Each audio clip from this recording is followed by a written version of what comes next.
love how you mentioned that the people who have started a business actually bring their personality to that company, right? Yes. Also in business, we can attract some relationships from the past that we haven't healed or resolved.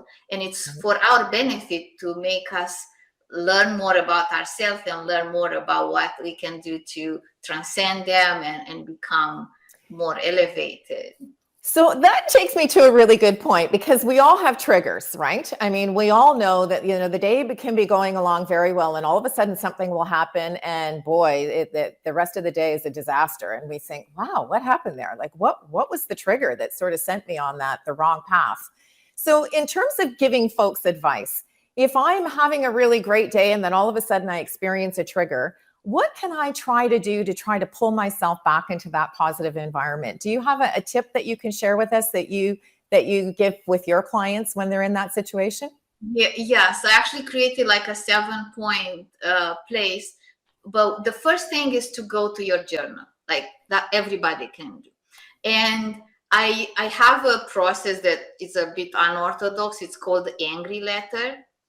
So the first thing, you go to your journal, or you go to a piece of paper, because then you may want to throw that paper, and you just put down, this bothers me because this and this and this, and this person should have said the other thing and this. So after you empty yourself of whatever, or maybe it could be sadness, not anger, it could be, oh, this hurt my heart and I feel so sad. You put it down on the paper, unedited, because we need to be able to allow ourselves to tune into our truth. And if something saddens us, or resentful anger, we need to allow ourselves to feel those feelings. Right. And once it's on the paper, then go for a walk, meditate, or whatever grounds you. And then you can go back and say, what about this upset me? And what about this relates with something in the past? Right.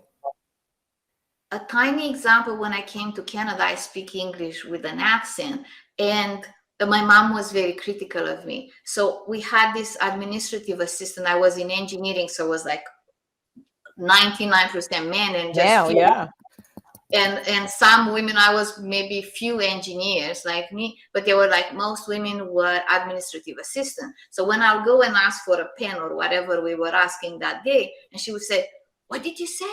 I felt like you've done something wrong, right? Because my accent, maybe they couldn't understand what I said. So that was a big trigger for me, just as an example.